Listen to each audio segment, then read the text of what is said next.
So in December 2019, a new coronavirus was discovered, and it was referred to as SARS/CoV/2. So it's associated with a respiratory illness called COVID-19, and so there's been a little bit of confusion over terminology. The number of cases in the UK are going up rapidly, and so I'm going to leave you a number of links, both not only to the number of cases that are occurring on a day-to-day basis, but also to the current UK government guidance, which is changing every day. In this talk, what I'm going to try and do is look around in a bit more detail of some of the background and some of the things that have happened that we know is factual.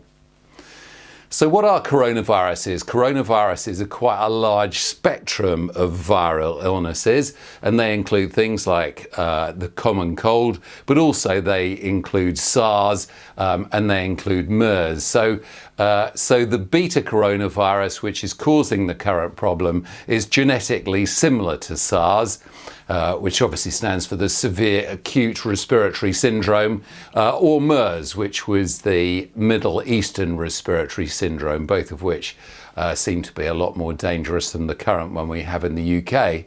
We don't really know where this new virus came from, but we certainly believe that it was probably an animal host of some sort. SARS, as many of you may remember, came from bats. It's transmitted by large respiratory droplets, and that's either directly or indirectly. So people breathing and sneezing over each other in close proximity, or those secretions lying dormant on soft or hard surfaces. And so because you either have to breathe it straight in, or it has to go directly into one of your sort of facial orifices, so by and large mouth, nose, eyes, and possibly ears, then that's why there's so much emphasis on us not touching our faces. And as we go through some of the guidance, I'll try and tell you the science behind it. It may well be that the virus is secreted in other bodily fluids, and certainly in some of the work coming out of China, it looks as if it might be in urine and feces, but I think we just need to assume that. This is an interesting graph. If you look at the horizontal axis, that's looking at infectivity, and I'm going to talk about something called the RO, which is a reproductive number for viruses. And the vertical axis on this graph is how dangerous it is as far as death is concerned. And so you'll see that COVID-19 is somewhere in the middle. It's nowhere near as bad as some of the other things like smallpox and polio, Ebola and SARS, and equally it's not as infective as things like norovirus. And so just to talk about this reproductive number, so viruses have an RO number, which is the number of new cases of a disease that would directly be caused by one infected person, and that's obviously in a susceptible individual. And so the common flu has got an RO of about 1.2, whereas the coronavirus, this current coronavirus, has an RO of 2.4. Now, why is that important? It's important because you can reduce the RO number by various strategies, and we'll come on to how we're going to reduce the RO number of this current virus as we go along in the talk. So you may want to look up viral RO and just understand where it is. So this is another graph, a bar chart that's showing the number of deaths per day worldwide. And you can see that this was in early March 2020 when there hadn't been that many deaths. But you can see that diseases that we thought were largely eradicated from the world, like sort of tuberculosis and HIV and AIDS, is right up there at the top of the graph. You may want to pause the video and just have a look at the numbers. So part of the problem that we've got is what's shown here, is that there has been a media explosion in exposure and stories, and I'm sure that some of you have heard some of the absolute bullshit that's been put out on social media and in various other places. But you can see there's been a massive coverage from the media, and by and large a lot of it has been speculative, and I think rather sadly a lot of it has thrown what we know about viruses and about our immunity out the window. And viruses haven't suddenly changed overnight, and our immunity suddenly hasn't changed overnight. So what are the symptoms? A lot of the data that this is based on, it comes out of China, because they've obviously had the longest experience of the virus, and as of the last couple of weeks they've had virtually no cases. So you would have to assume that the virus has been out and about in the community, in the population, and now they're getting immune, and so it's not going around anymore. These are the symptoms. 98% talk about fever and 76% cough, shortness of breath in about half, and muscle tenderness, coughing up sputum, headaches, and coughing up blood is a bit less. Funnily enough, in the patients that I think over the last few weeks I've been talking to over the phone, or even occasionally meeting face to face, I've seen a lot of this muscle aching, headaches, and just feeling unwell. And I'm fairly certain that I've had it myself, but until we get some antibody testing, we just won't know. So how are we going to stop the virus? Well, I think some simple things that people aren't doing at the moment, but hopefully will start doing, is thinking about reducing this amount of droplet coming out of people's faces, and reducing the amount of droplet that we're either inhaling or that we're putting our hands into, so we're then touching our mouths.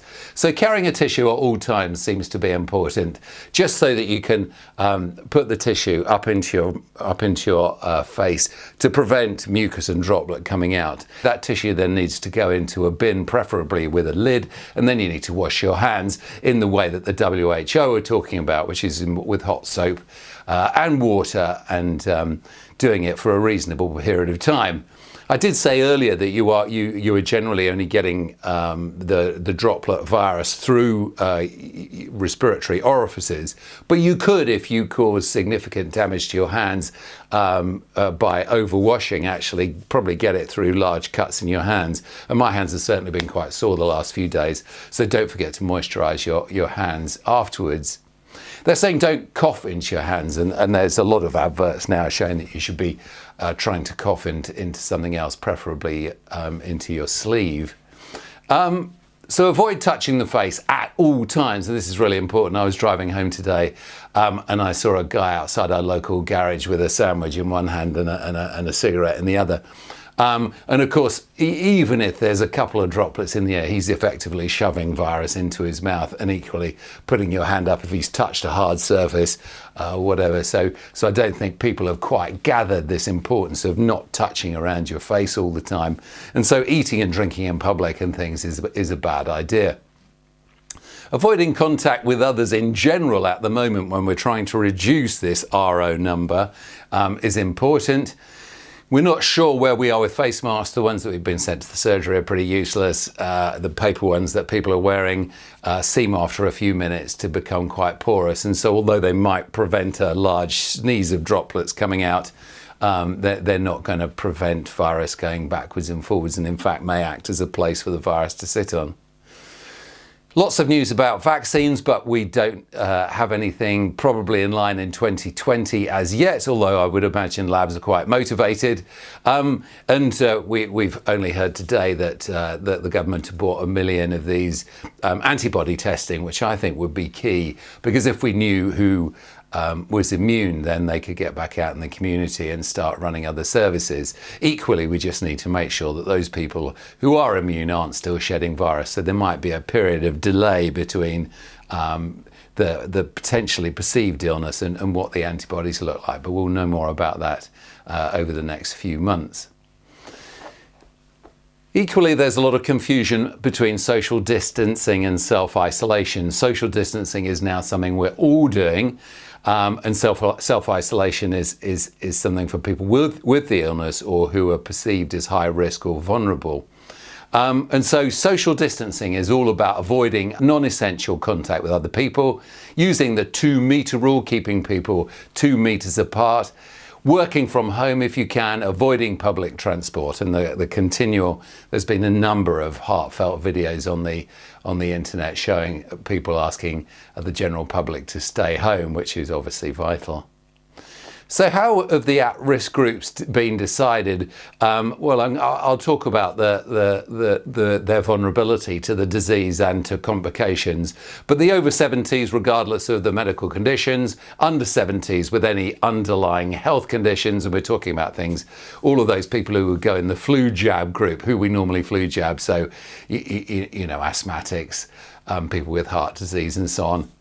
The pregnant group are interesting because we have always seen pregnant women as being vulnerable, because naturally a pregnancy creates a reduction in the immune system so that you don't reject the baby. But there hasn't been any evidence that pregnant women are more prone to serious complications. So we're putting those in as a precautionary group. And then, of course, there's the group who have got complex health problems, which would include immunosuppression and cancer. So this chart gives you an idea as to over our experience of the virus so far, and you can see that definite link with age. And the 0 to 10 group seem very safe from the virus and seem to get it very mildly, which accounts for the original strategy of herd immunity, keeping the schools open and really infecting our young people and hoping that was going to protect the rest of us. But of course, in the schools with teachers, and school children go home and mix with their parents and in today's society, their grandparents. And so it was a relatively high risk strategy, which has now been reversed. But you may find that as the RO number of the virus goes down, so we get less and less infections, people spreading it around a lot less, you may find that the rules and everything are relaxed, and as a result the RO number comes back up. So we may go in and out of shutdown if we're not careful over the rest of 2020. And here's a bar chart looking at those people with pre-existing conditions. It's interesting, cardiovascular disease is the riskiest, and then diabetes, and then chronic respiratory disease. But as you can see, there's quite a significant list there. Another thing worth mentioning is that the death rate has varied in each country, and we're doing a lot of modelling based on different countries. But you've got to remember that a lot of the data coming from China is where the Chinese have a particularly poor respiratory health. They have particularly high levels of pollution and particularly high levels of smoking. And so that is going to make probably the death rate in China more significant than in other countries. Having said that, there is a direct relationship to the average age of the population, the level of healthcare, and a few other things. And those other factors are coming out more and more. A rather amusing microbiologist said to me the other day that the thing may save us, because in Italy, an elderly Roman Catholic, very highly religious culture that meet in large groups all the time, were bound to get a significant number of deaths. And this microbiologist said we may be saved by the fact that the British are, by and large, quite an antisocial group of people, and so we don't tend to meet in large family groups or indeed attend large venues, indoor venues like churches.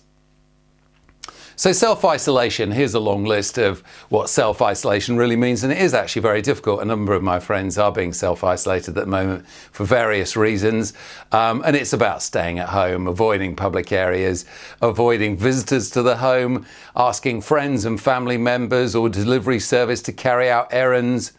If you live in a house with the others, trying to isolate yourself from them, this is incredibly difficult. You know, unless you've got quite a well-organised house, it would take some organising to do that. And, you know, if you've got children at home, you should take advice as to whether they need to self-isolate too, and whether or not you can manage to self-isolate from them. And when deliveries are made, ask the delivery company to leave the stuff outside rather than handing it over personally. And probably wearing gloves and wiping down those hard surfaces when they first come into the house, just because even things like cardboard and so on, the virus seems to last for a few hours. The management of the coronavirus pandemic is being changed every day. And so I'll give you a couple of links to, firstly, the flow chart on what to do with it. I'm sure you've got it in all of your surgeries, and also the link to the daily updated information. A lot of people, patients in particular, have asked me about the immune system and where does that fit in. Well, the immune system, without wanting to go back to med school again and cover that in detail, is really made up of two bits. The innate response. The innate response is you having a temperature, producing lots of mucus, snotty nose, diarrhea, vomiting. This is your body's innate response to try and get rid of something foreign that it doesn't like. And then the adaptive response is all the other bits, so the clever bits. The white cells, the spleen, the thymus, the thyroid, all of those things are really, really important. And so inheritance plays a strong part. So just like height, I would imagine that some people's immune system is made of steel and some people's immune system is a bit leaky, but we just don't know. There's no doubt that the microbiome, so the bacteria in your gut, is really important. The gut probably accounts for about 80% of our immune system, because that's where we swallow stuff and it gets absorbed into the bloodstream. So lots of stuff in the gut is working really, really hard. What about lifelong immunity? Will we get lifelong immunity after we've had the virus? I would have thought almost certainly yes. There's been a few doubters in the press, but as I said, the immune system hasn't changed and viruses haven't particularly changed either. There is no doubt, there's a bit of evidence that our immune system changes during the day. So our immune system definitely seems to be a bit stronger in the morning and it wanes through the day in the afternoon. And so there is some evidence that vaccines work better in the morning. I don't know how you extrapolate that to you, but I think that part of it is related to good sleep.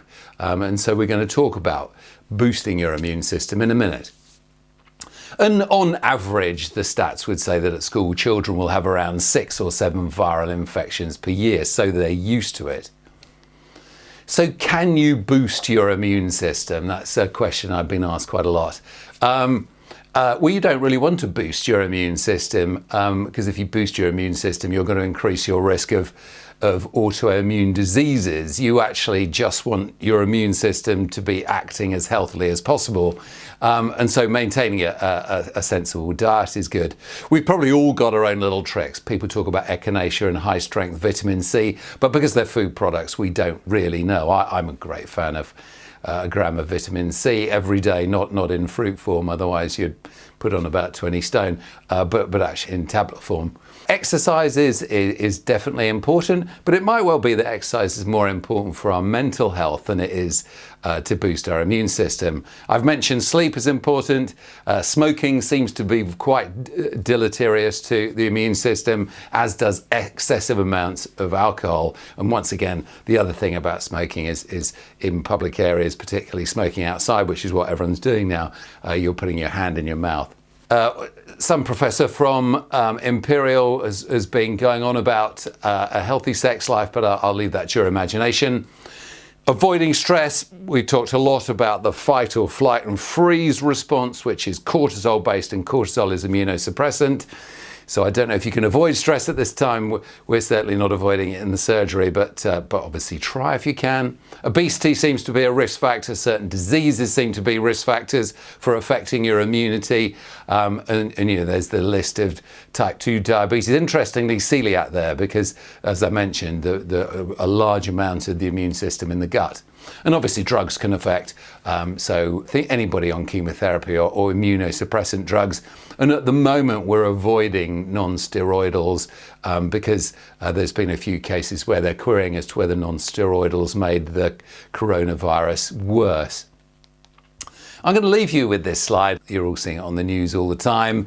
And so the reason that we've gone into lockdown at the moment is really to reduce that RO number, the reproductive index for the virus, to stop it spreading around so that we can delay the amount of severe illness so that our hospitals can cope.